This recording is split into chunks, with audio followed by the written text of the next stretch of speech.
My name is Mark Tallman, and I've worked for the Kansas Association of School Boards on education issues as a lobbyist, as a researcher, and writer since 1990. I'm conducting this interview with Frank Henderson on behalf of the Kansas Oral History Project, a not-for-profit corporation created for the purpose of interviewing former legislators and significant leaders in state government, particularly those who served during the 1960s through 2010. The interviews will be accessible to researchers, educators, and the public through the KOHP website, ksoralhistory.org, and also the Kansas Historical Society and the State Library. Transcriptions are made possible by generous donors. Dave Heineman is the videographer today. And in today's interview, we're going to be really looking at things through the lens of local school board service at various levels. I've known Frank Henderson many years, but again, mostly in his role as a school board member, as a board member for my organization, the Kansas School Board Association, and as ultimately president of not only that organization, but the National School Boards Association. So, Frank, we want to talk today about your experience as really a lay person serving in a number of capacities, but dealing with education issues over the past several decades. So it's a pleasure to sit down and visit with you, and should notice we're also doing this in the Seaman School District boardroom, where you served for a number of years until retiring just a year or so ago. Is that right, in 2024? Correct. My term ended in January 2024. Very good. Well, Frank, as always, let's kind of start at the beginning. We're always interested in finding out where state leaders sort of got their start, both their background as a Kansan, the different communities they were part of, and what led them in to the positions of leadership they've had. So give us a little information on the Frank Henderson story. Where were you born, grew up, some of your formative experiences? Okay, Mark, well, thank you. It's great to be a part of this oral history project. And as a native Kansan, I've always loved Kansas and always felt that education was very critical.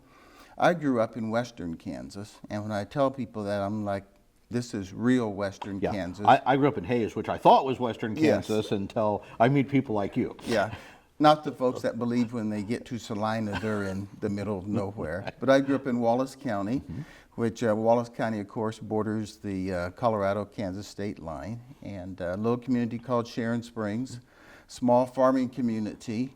My grandfather actually homesteaded to Wallace County and broke land, so my father was born there. My mother was born in nearby Logan County on the farm as well. But grew up in the small community there. Had pretty much what you'd call an average life. We didn't have a lot of financial resources, but we were able to make it by, and enjoyed going to school in Sharon Springs. Small community, small school. You got to know all your teachers. Some of the teachers, most of the teachers there were the absolutely best, the tops, and some of those I still have contact with today. But it was a great experience, great education experience. With my family, education was a high priority. And one of the stories I've often told, and our family was what some people would call religious, but very, very strict and conservative. And I remember one Christmas as a child, and I had one brother and one sister, and a neighbor had given us a Christmas gift. And so we, as kids do, was anxiously opening the gift to see what it was, and lo and behold, it was a Monopoly game. And so began to open it up, and there, lo and behold, within that Monopoly game was the abomination, and that was a pair of die. Because my grandfather always believed, you do not gamble, leads to the destruction of the family, et cetera, et cetera. So my mom promptly returned the Monopoly game to the little store and came back with books for each of us to read. And so that was kind of the beginning of me learning the importance of education and the importance of reading, and how that was just really crucial and critical in my upbringing. And how did that lead you out of that small town in western Kansas into a different career? Well, there really wasn't a lot of activities there unless you were going into the family business. If you had a large family farm, that'd be able to support you and all of that stuff. You didn't have a lot of options. So I eventually ended up in Topeka and finishing a bachelor's degree in Washburn University. Began working for the state of Kansas. Worked at that time what was called SRS, Social Rehabilitation Services, which is now Department of Children and Family. Worked for them for a number of years and then for the Department of Corrections. Ended up having a degree in psychology at the minor in sociology and a number of classes in criminal justice as well. And so that's kind of what got me to Topeka to go to school at Washburn University and continue with my employment with the state of Kansas. So that background very much sort of focused on social services, human needs, that kind of thing. Absolutely. But not directly, I guess we'd say, on education. So again, we're going to talk about your work and involvement with various school boards at different levels. So what was it that got you interested in that type of service, in education in particular? Well, the key word called parenthood. Everything changes when you have children, and you begin to realize that I want the best education possible for my children. So and I ended up moving to the Seaman School District, okay, buying a home there, and when my children, my daughters eldest, began school, I wanted to be the involved parent. And so I'm right there, and I remember going to my first PTO, parent-teacher organization meeting, and they were looking for somebody to be president. Like, well, Frank, why don't you do it? So I got involved at PTO and became involved in education there, and then serving on site council. And then when my kids actually moved on to the middle school, I continued in site council and continued my involvement in the community. One of the partner organizations that we have at Seaman School District is the Sunrise Optimist Club. Okay. And so I was involved with that very heavily in terms of coaching and helping kids and this and that. And from there, someone suggested, you should run for the Board of Education. So I ran. The first time I did not get elected. It was a 49 to 51% vote, very short. Close, but yeah, not very close close. And then 2 years later, I ran again and was elected and ended up serving for 16 and a half years. Well, that is quite an experience. That kind of reminds me, I had the opportunity to serve on a school board as well in the area, and my wife always reminded people, well, nobody ran against him. So it was my first route was a little bit easier to not face any opposition, but apparently you overcame what might have been at that first time. So I want to talk about really sort of your experience on local issues, then kind of move into your involvement at the state and ultimately national. But a lot of those overlap. So I'm not, I don't want to bind our conversation in any particular way about, necessarily in one role. But I think what we're really interested is looking at what were big issues or changes that you saw taking place over that period of time. And then we can sort of talk about that, how affected it at different levels. But maybe I'll just go back by saying, when you ran, and I'll be interested because I think you're representative of many local board members, did you run because of any particular set of issues, or was it more, well, I care about my kids' education, I want to be involved, and then when you got into that position, you started discovering some of those issues? I didn't run for any particular issue, but just to kind of back up a little bit, when I started at North Fairview parent-teacher organization, I was concerned about my kids, and then my concern broadened to the entire school, working with site council, and then the same at the middle school, and then I began looking at the larger picture of the entire district and all of the kids in the district. How can we provide a better education for each child and be sure we meet those needs as things change and as things evolve in terms of being able to meet the needs of all kids. And kind of looking back, you'd have, I think, kind of came into that position around 2007 or so. We're now going on 20 years kind of looking back, but do you have a sense of what were some of the issues or the changes that you were maybe initially facing at that time? Oh yeah, certainly. In our district, one of the things we began to look at is how can we better serve the needs of all kids? And we've had a very good district for decades, but it's like, can we do things better? And so we did what I would call a major overhaul. We ended up closing 3 elementaries, going from 2 junior highs to 1 middle school. moving the ninth graders to the high school in a freshman center to better acclimate them to the 4 years up there. We expanded our career pathways from 6 to 26 with the idea of being able to broaden the opportunities for all students. We started an internship program. We started a program of college and career advocates with the focus on how do we focus and prepare each student, recognizing there are many needs and every student is so different. They're an individual. So that was kind of the big push then. It's like, how can we become more efficient and better serve individual students? So I think that is something, as you know, this series of education profiles we've been doing, that a theme that often comes back is this idea of how do we broaden opportunity to reach more students and at the same time recognizing those individual differences. Absolutely. Yeah, you know, and it's something viewers of this who may not have had, again, my background, we talk about pathways, and it's one of those things that I think people in education now are very familiar with, but I don't know whether everyone really understands. We're talking about in those ways are structured programs to really introduce kids to possible career paths. Correct. You know, and so it's rather than the old, well, some kids are going to college and everyone else isn't, and so kind of give them the basics and that's all they get. Now it's much more of a focus on having a curriculum that really lets you begin to pursue some of those interests at a younger age. And I assume that's the thing you were trying to focus on in that expansion of those options. Oh, absolutely. Definitely, without a doubt. Very good. So you then, not long after joining the local board, got involved with the state level organization, the Kansas Association of School Boards. Excuse me, what was your interest or motivation at that point, and how did you kind of get involved at the state level? Okay, I first came on the board at KSB in the capacity of being a part of the legislative committee. And that was, again, of course, looking at what are those key points that we need to address with our locally elected officials to further public education.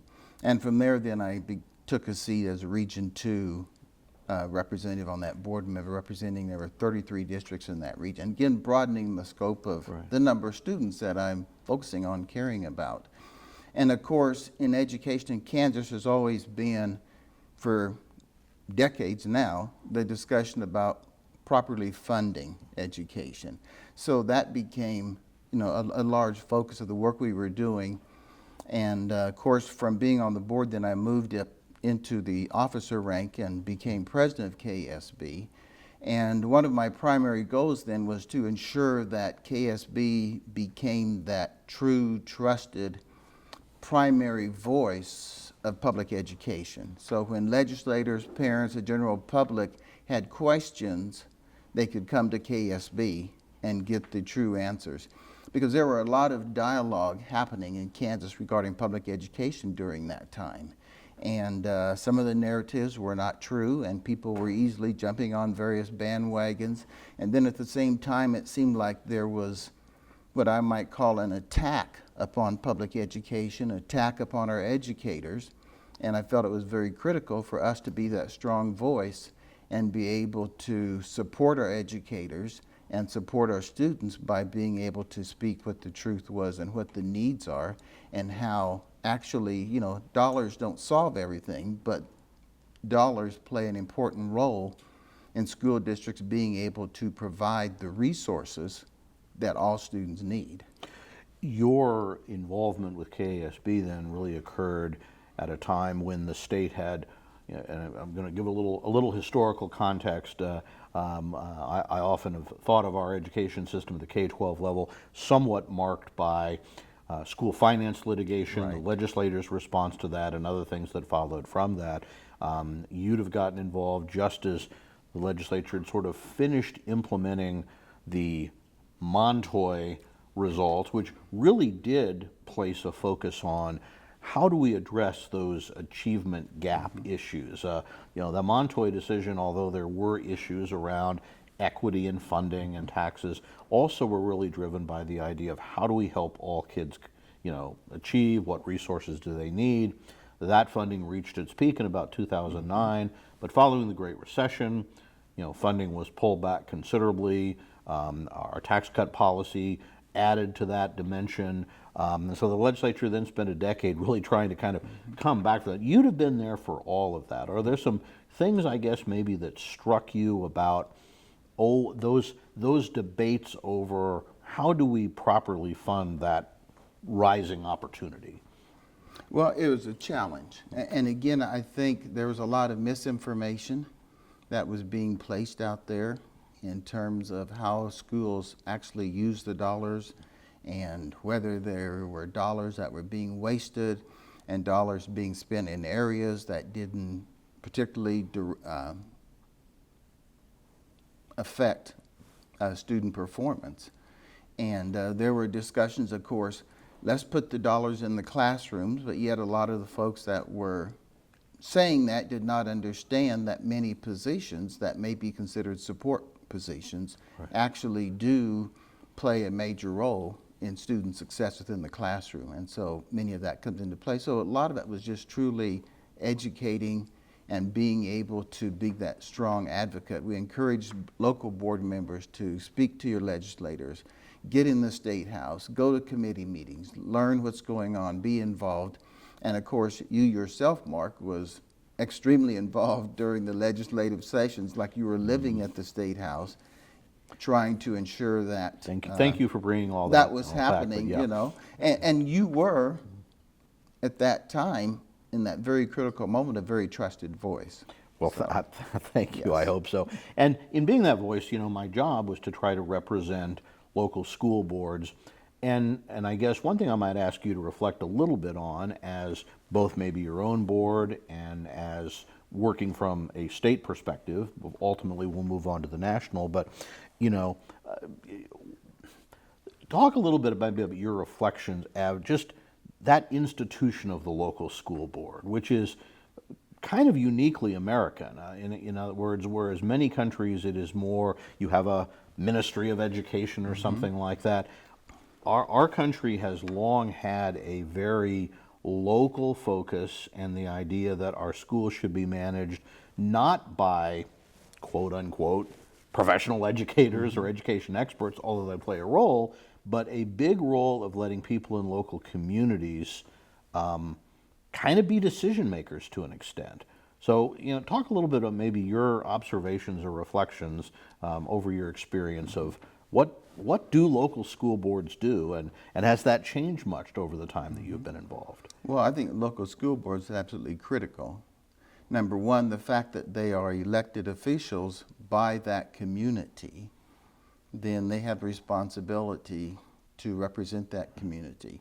And most communities will tell you, we have a good school system, we want high expectations for our students, and so as a local school board member, you get to hire a superintendent, you get to approve a budget that is indicative of what the community wants. So that local school board role, it's so critical, and every school district is different. What may be a specific top priority in one district may not be a top priority in another. And of course, depending on where districts are located in the state, you have different opportunities for different students. But I can tell you, every local school board member in every community wants their students to be able to achieve the best they can, to meet what I call their God-given potential.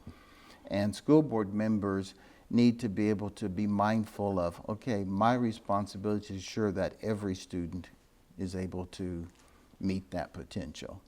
It's an interesting tension, and some of these interviews we've done kind of hint at that on one hand, our our state constitution talks about essentially a state function, a right, if you will, of individual students, and yet we also leave a lot of those decisions local, and so that blending of how do we make sure that all kids in the state are getting what they're entitled to do, and at the same time allow that variation, sometimes that can be a real challenge.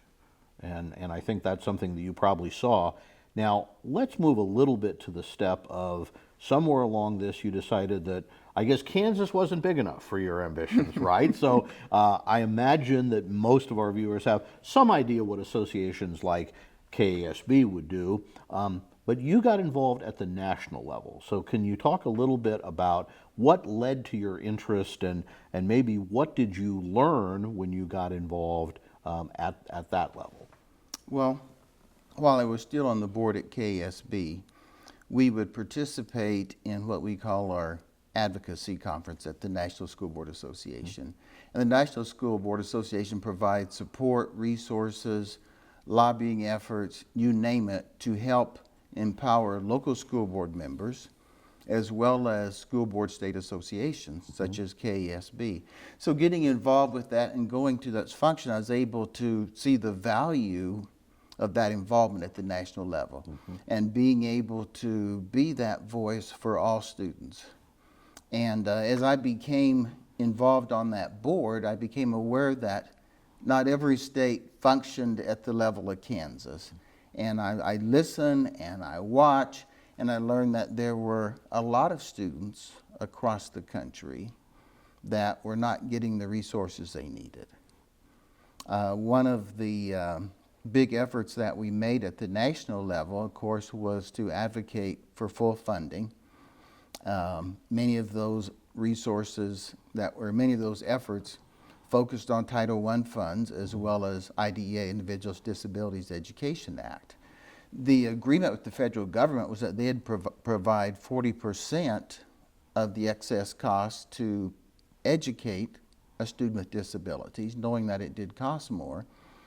But however, they had only been fulfilling that to the tune of about 13, 14, 15%.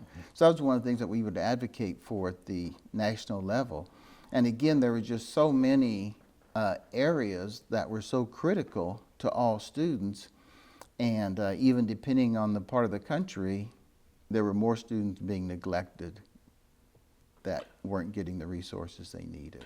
So that certainly is something that has long been an issue within people who look at education, for want of a better word, sometimes called the achievement gap. That, kind of whatever you think about overall educational accomplishment, we tend to have some students, because of conditions like poverty or disability, who just by many measures aren't as likely to succeed. And so the question becomes, how do we deal with that? And the federal role, I think as I understand it, you may want to share a little more about this, has typically been kind of that supplemental role. So you mentioned, I think, like the Title I programs some of us people hear about, are dollars that are really to help disadvantaged students, mainly economically, or individuals with disabilities education. Special education is really a major federal mandate for a long time. Even things like school lunch nutrition programs were basically designed to say, okay, this is not that core education function, but if students have some of those needs not being met, they probably aren't going to do as well. And so that has been a real struggle, and your work at the level of the federal government has been to try to say, what should the federal government do? But probably, again, we have these same issues. People tend to appreciate federal help, not necessarily federal directives or mandates or some of those things. I imagine that's been a case that you had a chance to watch there and may play out somewhat differently in different states. Sure. You mentioned the achievement gap, Mark. And one of the things that I've discovered is that the achievement gap is more times than not caused by an opportunity gap. Okay. And so you mentioned the federal funding. And the federal funding is focused on being able to provide opportunities for those students to succeed. Because it isn't as simple as these children born in this part of the country or whatever just are intellectually gifted and these are not. But when there is that opportunity gap, and poverty, of course, has always been shown to be a large factor affecting a student's performance, and just so many other things. So a big focus is on being able to increase the number of students that are able to succeed by addressing that opportunity gap. But that is a big focus of being able to help all students. And one of the things, again, in research I've looked at and others have done is while those gaps certainly remain, there has been, at least broadly speaking over the past several decades, some progress in closing some of those gaps by graduation rate, by college attendance, and some of those things. Perhaps a long way to go, and certainly at this point, we're recording this in 2025, we're really back having some of those issues. What is the federal role is very much up for debate right now, and so I suspect that's going to go on. You ultimately served as president of NSBA.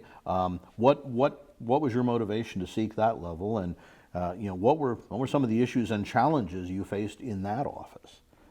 Well, I would say my motivation is still kind of the same, being able to broaden the scope of my influence and being able to have an impact upon all students. As president of NSBA, of course, I had a platform to be able to have a voice and impact school board members from all across the country. And I'm going to read to you just a little statement that was kind of my foundational platform as president of NSBA. And it states, it's our responsibility in partnership with families to ensure that each child is given the individualized, specialized, and tailored opportunity to succeed and reach their God-given potential, regardless of conditions, needs, experiences, characteristics, and gifting. We take that combination, unique to each child, and work to bring out the best outcome for each and every student. So that's kind of the bottom line of that. When I came in as president of NSBA, this was, of course, following COVID. And COVID impacted the education system all across America, from local districts struggling and basically trying to find a way to educate kids when they couldn't be face-to-face. Some districts already had one-to-one technology devices in place, and it made it much easier. Others did not. In the Seaman district, we had one-to-one, and we were able to also partner with the Boys and Girls Club and our Sunrise Optimist Club for space for kids. And it worked out probably as well as it could. But we all know the value of face-to-face education with the teacher. And you can't replace that. But we all try to do the best we could. After all of that was said and done, of course, there was an impact of students that were not able to achieve at the same level they were prior to COVID because of just a host of other reasons. I mean, so many reasons, from poverty, from students being home alone, parents having to work, some working 2 jobs, this and that and another, just a whole host of reasons, some caring for their younger siblings. And so that impacted education across America, right, in terms of looking at scores and how students did. But also another factor, and again, this plays into my part as president of NSBA, during that same time there was a group that said we don't want our kids to be masked. And also at that same time, that same group and other groups along that line came up with the ideas of we don't want equity, we're concerned about diversity initiatives, we want to ban books, et cetera, et cetera. So all these things kind of came into play at the same time, and local school boards struggled with how to deal with all of this. Some of the groups were extremely vocal in some places across the country, not here in Kansas, but some became actually kind of physical with altercations. And so anyway, and I'm telling all this, during that same period of time then, there was an employee at NSBA that had written a letter to the White House administration requesting assistance for local school boards, okay? And so that letter ended up being misconstrued to imply that local school boards, NSBA, school board members, whoever they wanted to put in that category, considered parents to be domestic terrorists and did not want parents to be involved in their students' education. But nothing could be further from the truth, because most school board members are indeed parents. And at the state level, in terms of board members, and at the NSBA level, it's the same group of parents that are wanting to provide the best for their students. And so there were those that wanted to use that for political gain and began to basically make a national campaign out of that. So when I came in as president, it was right at the end of all of that. And so NSBA was a, quote, four-letter word, you know, that wasn't considered to be good in people's perspective. So one of the biggest challenges I had then was to, okay, let's take this and be able to get our true purpose out again, be able to renew the confidence in who we are, what we do, who we stand for, why we exist. And so I joined with what's called the Learning First Alliance, okay? And it's a group of all of the professional associations connected with education, social workers, teachers, school superintendents, all of that. And we launched a campaign titled Here for the Kids. And we wanted to make it clear that we exist for the kids. That's why we are here. We are nonpartisan, because people wanted to be able to put a partisan jacket up on us, like, no, we're nonpartisan. So I literally traveled all across the country, met with school board members, met with state education officials. They were called commissioners in some states. Other states they were called like secretaries or whatever. But met with them with that message. Had a large campaign going with the PTA, Parent Teacher Association, to be able to get that message out and really renew that confidence and bring everybody together and say, this is what we are trying to do. And again, unite for that work up on Capitol Hill, because that was so critical. You know, we continue to meet with our elected officials in Washington. I met with Senator Roberts so many times he probably got tired of seeing me coming. And Senator Roberts was someone that supported full funding for education, supported full funding for IDEA, the Individuals with Disabilities Education Act. And prior to him leaving office, I remember meeting with him, and I said, well, Senator, you're going to be leaving us. What about IDEA? And he says, Frank, I'll get it done before I leave, you know. He didn't actually get it pulled off, but he did introduce legislation that would provide an incremental increase in the percentage of funds going to IDEA to get to that 40%. And the bill hasn't moved through, but at least there are still some that are supporting that and want to be able to make that difference. They realize the importance of that. Well, again, as we're now, at the time we're recording this, one of the issues, we're in the first year of the second Trump administration, and a big push we know is coming is to eliminate the U.S. Department of Education. And, you know, without taking a position on that, I would just note that one of the things I learned is that the National School Boards Association, you know, a large part of the creation of that and similar national efforts was as more policies were happening. You know, the federal government was getting more involved, and so states like Kansas and others wanted to have a bigger voice and felt they needed to come together to do that. A good example is, I believe, correct me if I'm wrong, the only other Kansan to serve as president of that organization was a gentleman named Dr. Robert Hatterline from Girard, southeast Kansas, who actually ended up serving on the Nation at Risk report. And I know, showing my age, but this is about history. I believe that was 1983 and was considered a major educational effort because it was basically one of periodic reports worried about the future of American education, calling for rising standards and reforms. And so, you know, we've been kind of talking about that and whose role it is for many, many decades, and that's probably going to continue.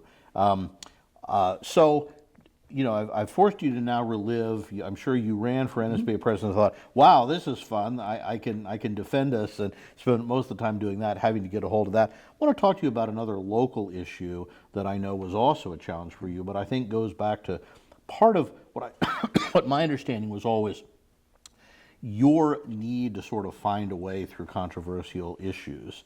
And that is some of the challenges that came around of the name of your district that you were a part of.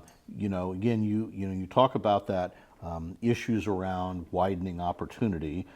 You, of course, were the first African American board member in this district, I believe. First for KASB's presidency. So you certainly played a role in those kinds of issues for a long time, but near the end of your term, you had to deal with a new controversy that I'm sure you didn't see coming. Do you want to talk a little bit about that and what that meant, and how you played a role in the district ultimately resolve that controversy? Yeah, that was a trying time for this district. This district is relatively small, and one of the unique things about our district, we're not really connected to a town. And just so viewers who may not, the Seaman School District is essentially north of the main Topeka School District, which is USD 501. So most of, at least historically, the city of Topeka, at least, you know, many years ago, was part of that school district. You guys are kind of north of the river, not entirely right, but in general, you're the part of a county that is not ultimately part of Topeka proper. So just so people know where you are and what you're talking about. That's correct. We're in northern Shawnee County. Yeah. The majority of our district is not in the Topeka city limits. Yeah. And so in the county, people don't identify as living in Topeka. And our district is called Seaman School District, and people will say, I live in Seaman, okay? But there is no town. Right. So the school becomes the community. And so just as a small town, people would gather around school activities, et cetera, the football games, the band concerts, the plays. They do that in our district because they identify with the school community as the community. So as you mentioned, I was the first African American to be elected to the school board. And because the district is very, very predominantly white, 90+%, and also people had considered that it was considered a, quote, racist district because we didn't have a large number of African Americans or Hispanic Americans living in the district. I remember when I ran for the board, someone had made the comment, well, if any black person could ever get elected to the school board, it would be Frank. And I'm not sure if that was a compliment or what it was, but that's what was said. And so when I was elected, of course, I was very pleased to be elected. And this school district has always been very fond of its school and very fond of who they are. Very proud of Seaman School District.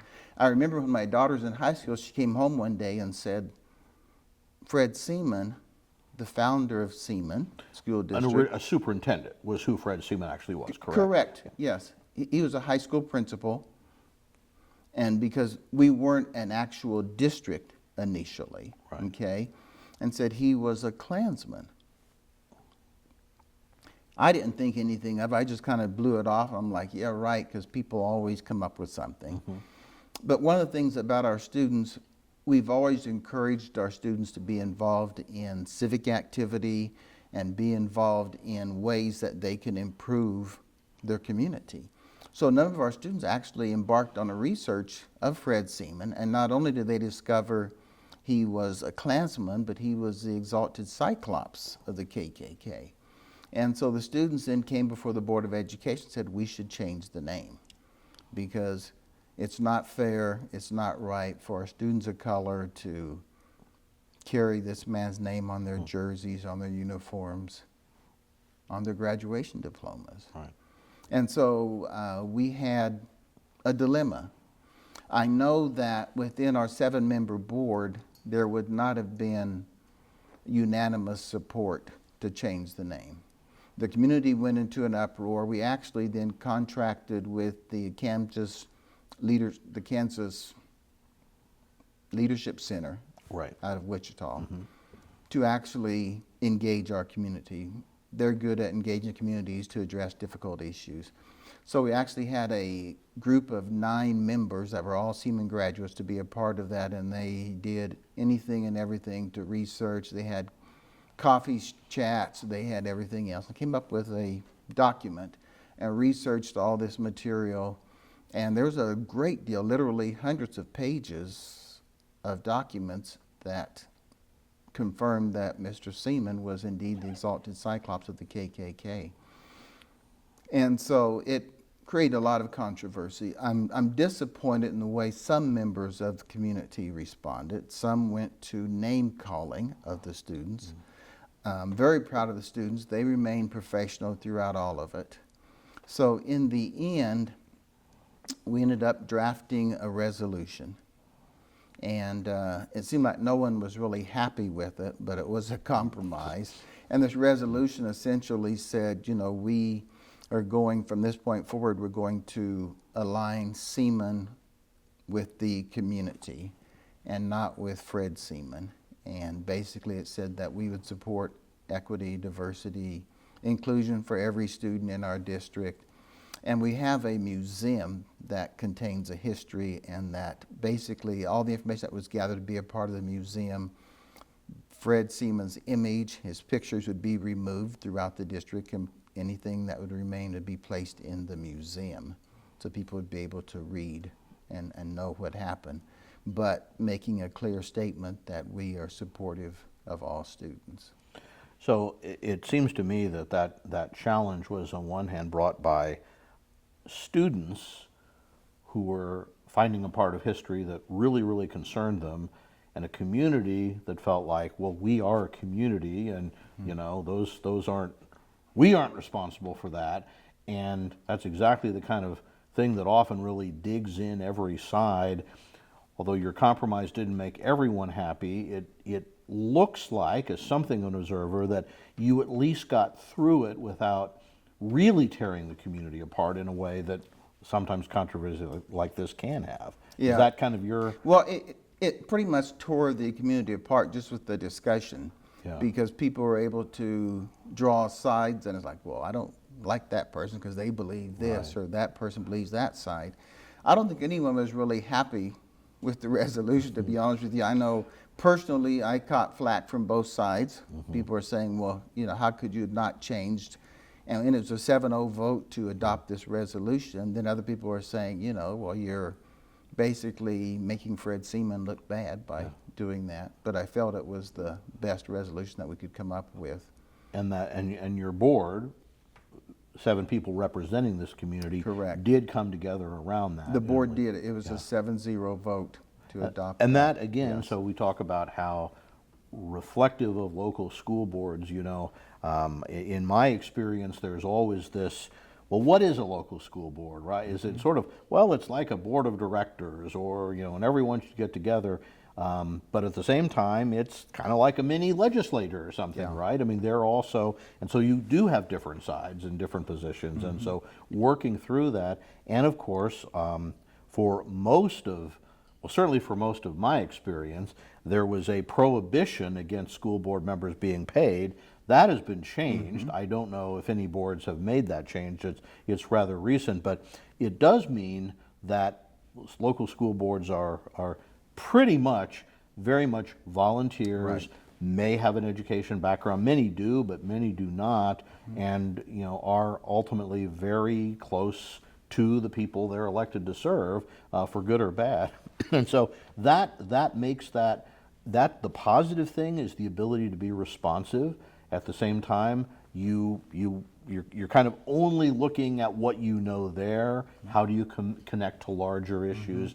Again, that's why I think your experience has been interesting, because you've both seen that very local perspective, but then how both the state and the federal government, so what is their appropriate role? How do we balance those? And how do we get at some of those? How do you deal with those differences in achievement if we want every child to succeed? And yet, again, right now, some of the controversy, diversity and equity and inclusion, all of those things are seen as very bad things by some people.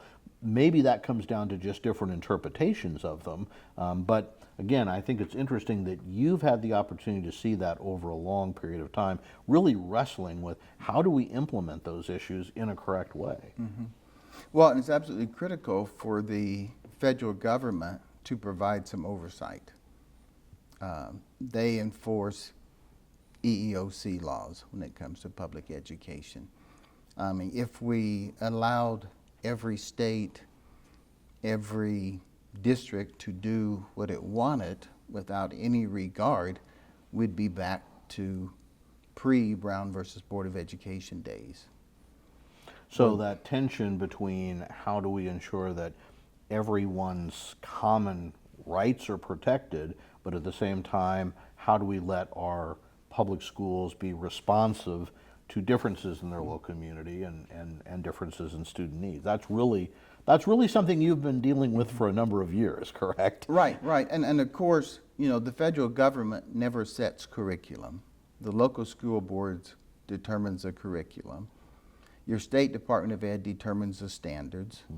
And so, but the federal government, I believe, has such a vital role in, one, providing those funding opportunities that need to be there to help students that are not achieving, to help students to fill those opportunity gaps, but also being able to provide the civil rights oversight.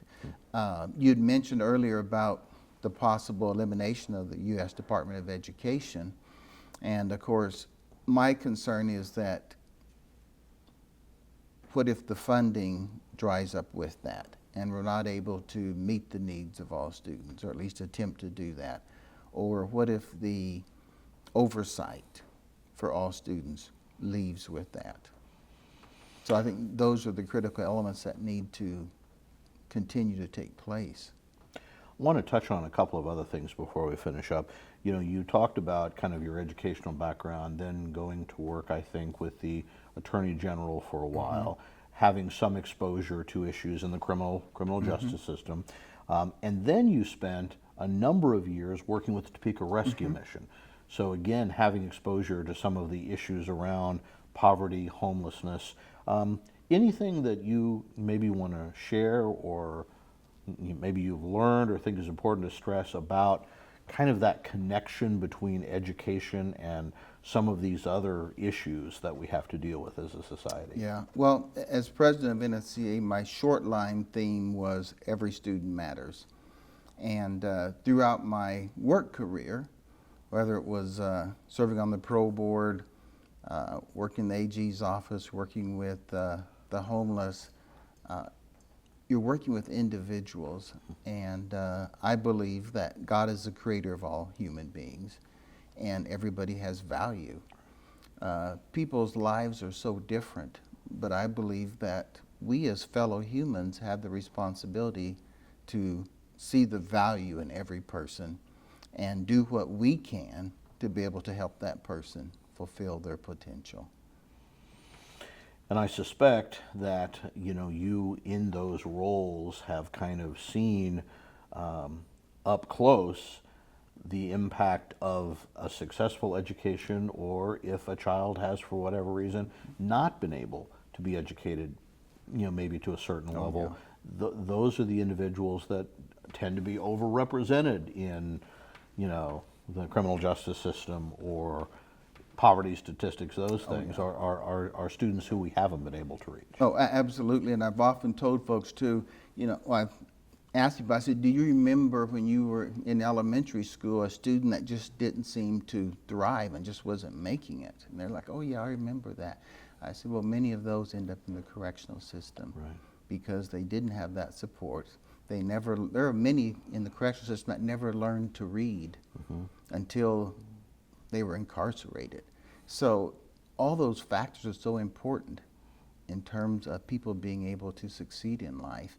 There's been some tremendous success stories of kids that grew up in poverty and didn't have a lot, but they had a good family or had a good teaching a good teacher, a good educational system, and was able to thrive.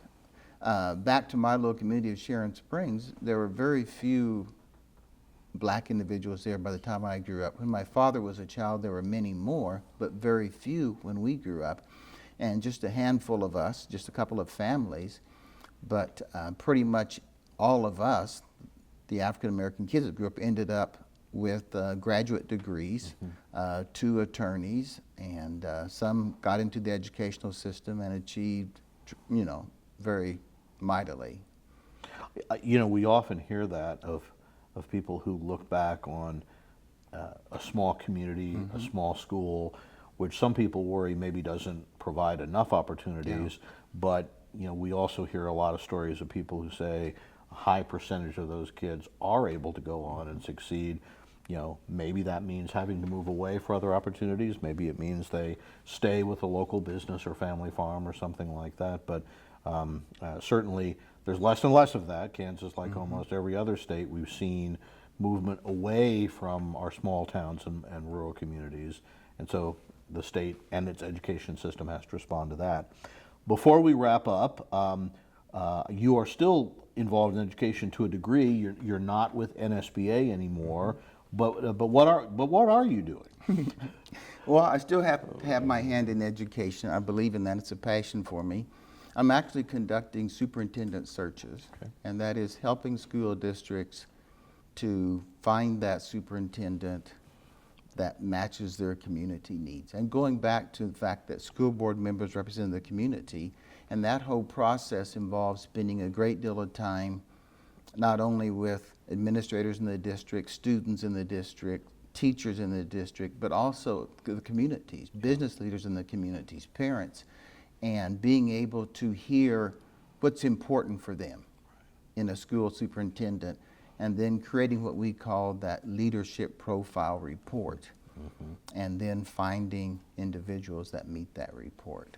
Because that, it's another aspect of board service, as we've talked about. These are lay people, these are not education experts. Many have other jobs or are very involved in families. So a key part of their role is to hire that chief executive officer, the superintendent, who should have all those responsibilities and who then is the one who actually directs the staff. But that kind of school district staff kind of rising up, ultimately the superintendent, and then that person connected to the board, and the board, of course, representative of the community is how that system is supposed to work. Absolutely. So, and again, that's common. If I remember correct, all states except Hawaii have local school boards. Correct. One of our states does not, and so every state. But there are differences in how much power boards have, how large a role they have, and Kansas, I think, somewhat unique is even constitutionally we have a role of local school boards, what they're supposed to do, and so it's in some ways a stronger both legal and traditional position of local control than some states have. Right. So I think, and again, you've probably had a chance to see that somewhat as you talk to colleagues from around the country. And some school board members are actually appointed too, rather than elected. Yeah. Right. Yeah. Different roles for that. Before we wrap up, I want to give you the opportunity. Is there anything that we've missed in this conversation? Important stories or important themes or issues or just either accomplishments or regrets that you may want to share before we wrap up? Oh, I feel like we've covered a great deal.